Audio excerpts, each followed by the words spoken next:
Bom dia, oitavo ano. Vamos a mais uma aulinha, né? Hoje a correção dos nossos exercícios. Espero que vocês tenham feito. Tomara que não tenham ficado com dúvidas. Vamos lá então. Lembrando que vocês vão receber esse documento na plataforma, tá? Em PDF. E outra coisa também, peço que vocês abram o livro antes de começar a assistir o vídeo, página 61, para poder fazer a correção no livro. E mais uma coisa, esse vídeo pode ser que seja cortado em algumas partes. De qualquer maneira, eu vou sinalizar para vocês se acontecer isso, só para poder serem vídeos mais curtos, né? Que fica mais fácil aí para trabalhar, tá bom? Então vamos lá então. Página 61, investir. Como é feita a previsão do tempo no Brasil e qual a diferença de tecnologia para outros países? Resposta. Para se fazer uma previsão do tempo, precisamos de informações sobre a condição atual da atmosfera.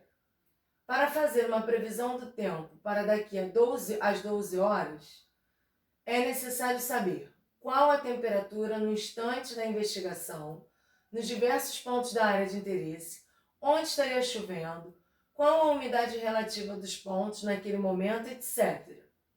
E é aqui que entra a diferença entre os países. Os Estados Unidos, por exemplo, possuem satélites meteorológicos monitorando o seu território, muitos radares, mais estações meteorológicas, etc.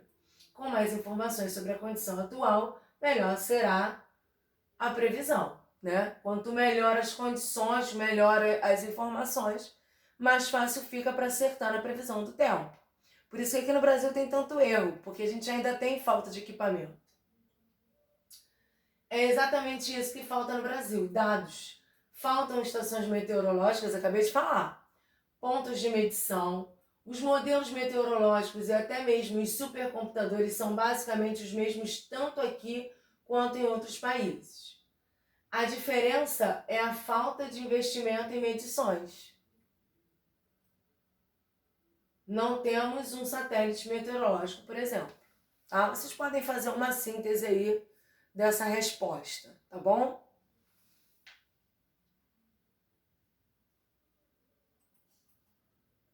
Página 68. Investigue. Porque às vezes temos a impressão de que a previsão do tempo errou. A previsão errada é muito comum no verão. Os modelos meteorológicos permitem que se consiga ter uma ideia do comportamento da atmosfera, mas não uma certeza. E isso se deve à natureza instável da atmosfera. Portanto, a previsão dá uma perspectiva do que pode acontecer. Mas algum acontecimento aleatório que não foi bem simulado matematicamente pelo modelo meteorológico pode acontecer. Gente, desculpa, duas coisas. Uma, minha cachorrinha subiu agora no quarto e já ia passar na frente, deu uma segurada nela aqui, não sei se vocês viram.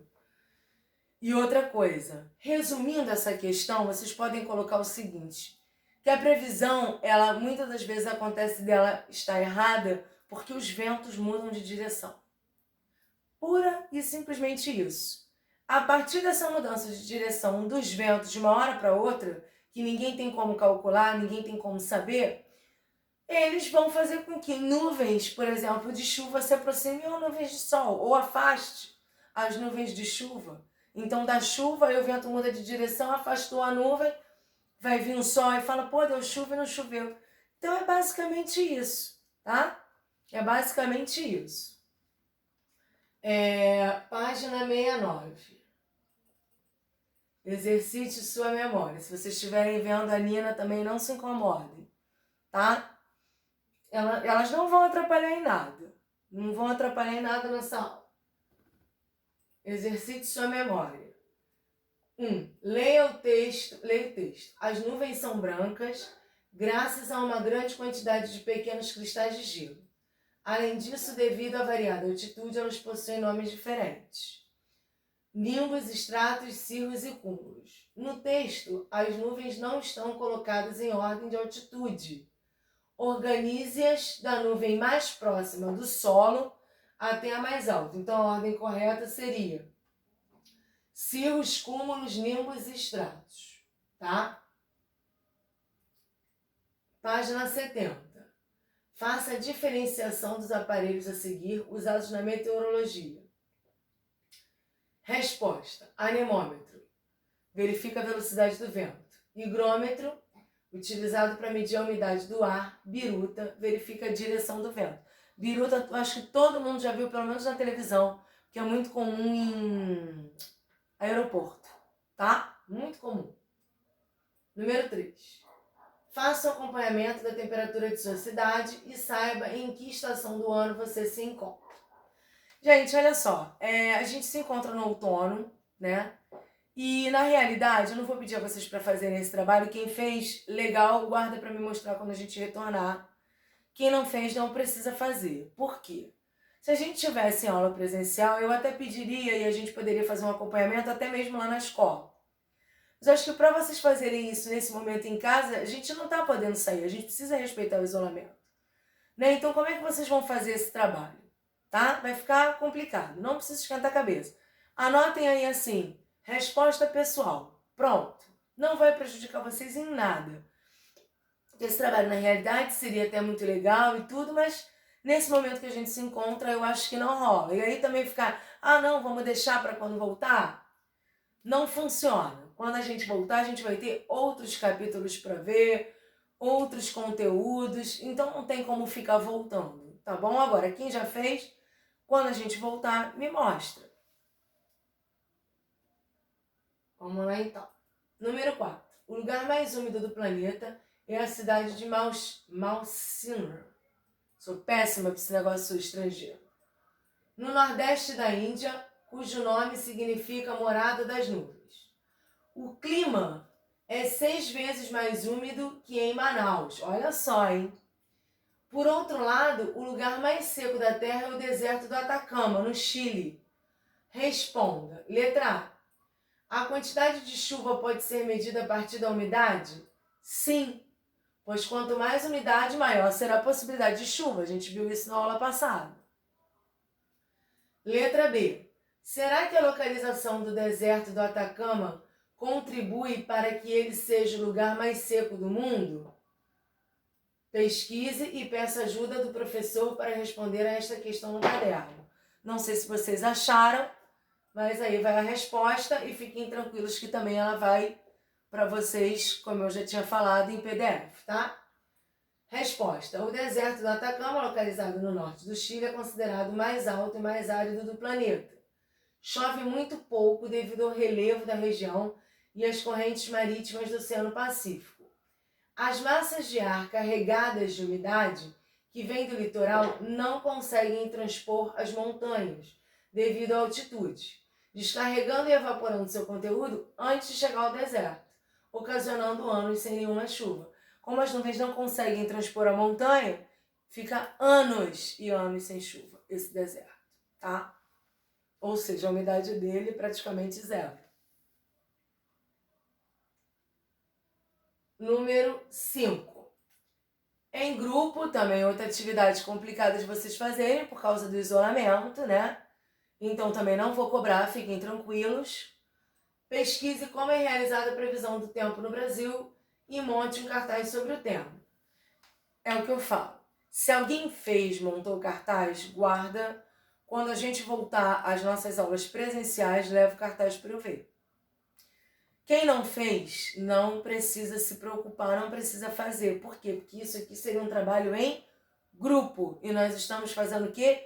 Isolamento. Por isso não estamos tendo aula presencial, né? A gente está tendo essas aulas online.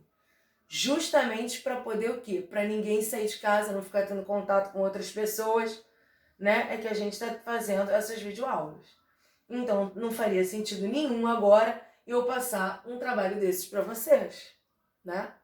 Então, coloquem aí também resposta pessoal, tá?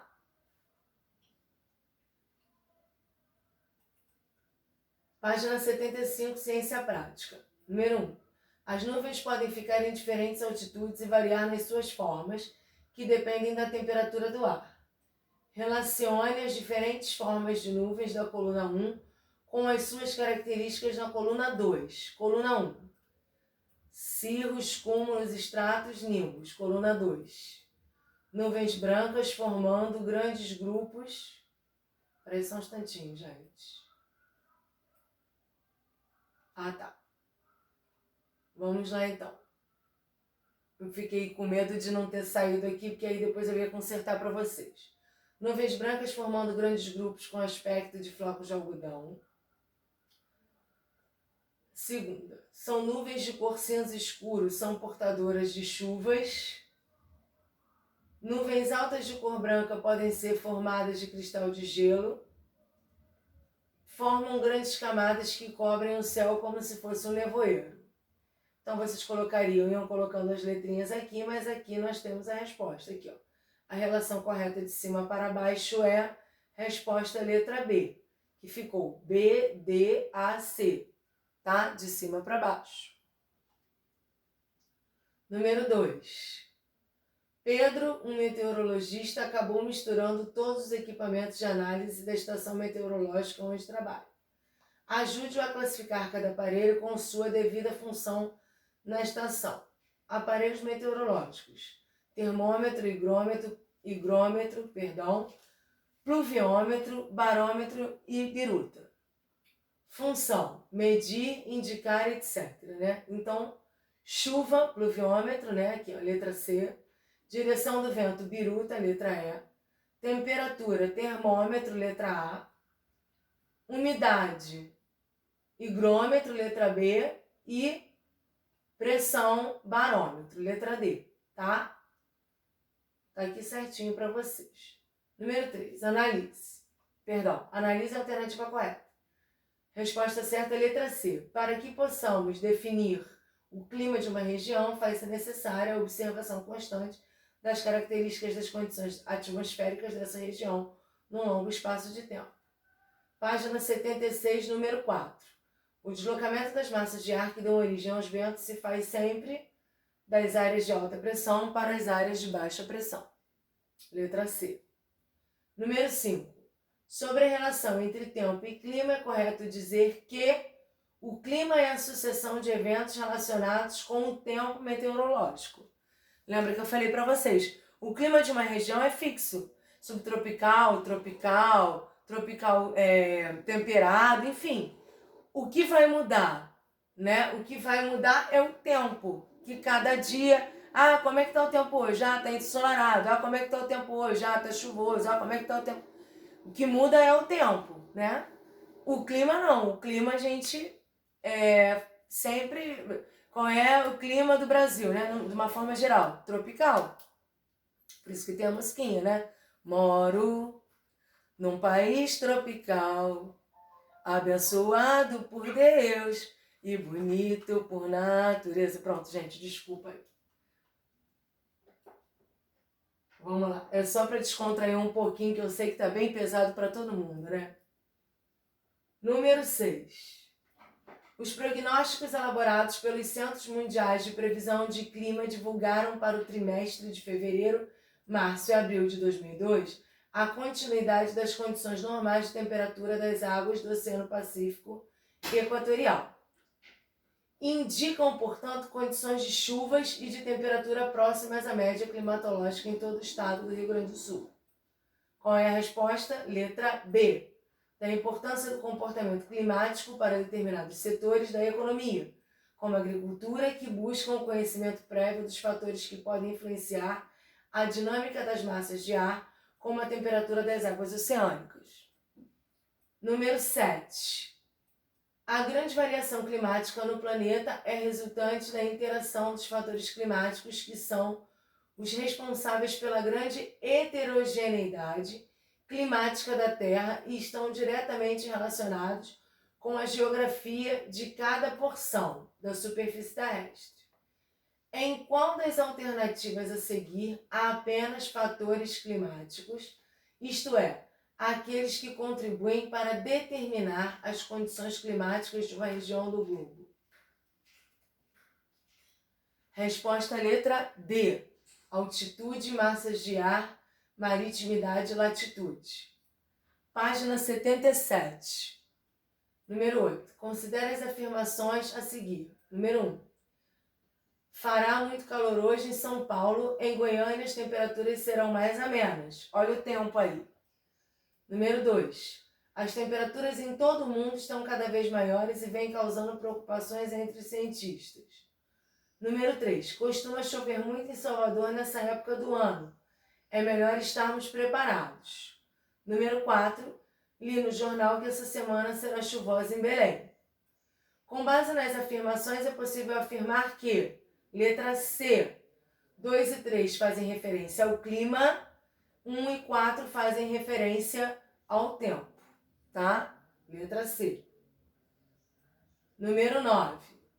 Essa região brasileira apresenta as seguintes características geoambientais: pluviosidade irregular, em torno de 750 milímetros por ano, concentrada no período de 3 a 5 meses. Ocorre em períodos agudos de estiagem, quando a precipitação pluviométrica cai para cerca de 450 a 500 milímetros ao ano. As temperaturas são altas, com taxas elevadas de evapotranspiração, isso aí é trava-língua, né? E balanço hídrico negativo durante parte do ano. A insolação é muito forte, 2.800 horas por ano, e está aliada a baixa umidade relativa. Baixa umidade relativa. O tipo climático e a região brasileira correspondentes ao texto são letra C, semiárido, região Nordeste, tá? 10. Indique a alternativa que representa corretamente o domínio morfoclimático brasileiro em que há uma significativa ocorrência de clima equatorial superúmido. Resposta letra C, amazônico. Gente, por hoje é só. Espero que vocês tenham gostado. Fica meio monótono, não sei, correção, né? Até na sala de aula fica meio monótono, por isso até que eu fiz aquela brincadeirinha, cantei. Me desculpe aí se algum pai não gostou, mas eles estão acostumados. Eu, de vez em quando, brinco assim para dar uma quebrada naquela coisa pesada de matéria, né? O importante, eu acho que é aprender com satisfação e compreender, né? E é isso, tá? Por hoje é só, tô com muita saudade, tô doida pra essa quarentena passar, pra gente ficar juntinho. Beijo grande, qualquer dúvida é só botar lá na plataforma.